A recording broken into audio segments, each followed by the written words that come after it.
Hey folks, Kozzi here, running a quick retrospective on this Feln Infiltrate deck, Feln aggro deck that I just went 0-3 with.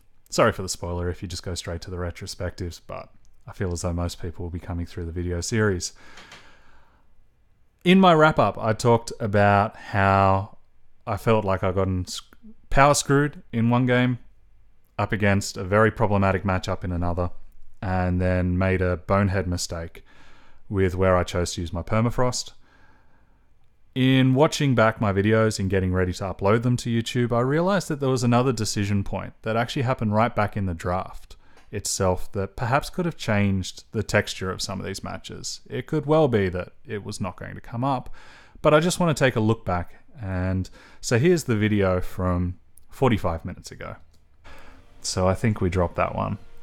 The Lurking Sangua, I think, has a very high ceiling. Like, I can imagine games where I drop these both on turn 2, and then turn 3 I attack in for 4, drop this guy, and it's game over. But I can also imagine some games where he does absolutely nothing for me because they have a 2-2. So I think he's going to get the cut. And I think I don't want 2 Jotun Warriors. They're much more of a defensive card, so I probably don't want them to be sitting around holding up the ground. I'd rather be attacking in and being proactive. Hurler is good. Caller. So yeah, I was looking at cutting out my top end in this particular draft, effectively working on the assumption that I was going to get aggressive whenever I wanted to. As we saw through the draft before, through the actual matches, I had 2 games where I wasn't on the play, I was on the draw against hyper-aggressive Rakano Warcry decks, and without having enough 2-drops to slow them down, or the early removal to slow them down, other than the permafrost that got misused, I quickly found myself in a spot where I was getting beat down by 3/3s that I could do nothing about. And you even notice in my wrap-up for the game video that I talked about how I had a whole bunch of outs, and I instantly pointed to the creatures that had 4 toughness or 4 health or higher.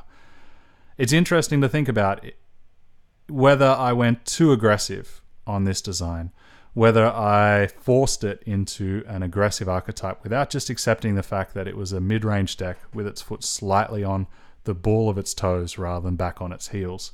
And so, yeah, if I would have been thinking about keeping those Jotun Hurlers in, I could have had another draw out, another opportunity to stay in those matches and to slow down and offer even less valuable double blocks.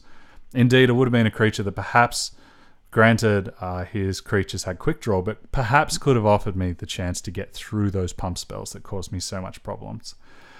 And so I think the flaw here, potentially, I'm not even decided as to whether this was a mistake or not. So I'd be very interested to hear your opinions and to hear about how you would have built this.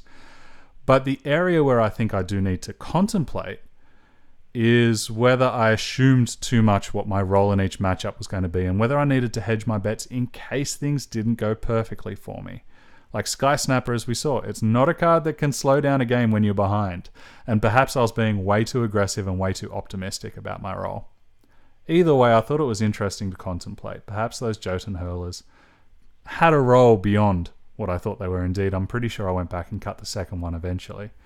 So yeah, it's one of the things I love about draft. It's always made up of thousands of different decision points, and you can always kind of anguish yourself over the individual ones to find out where you could have gained 2 or 3%. I suspect that this might have been one of those cases for me, but I'm still uncertain. So as I said, feel free to have a chat to me in the comments. I really look forward to hearing your thoughts.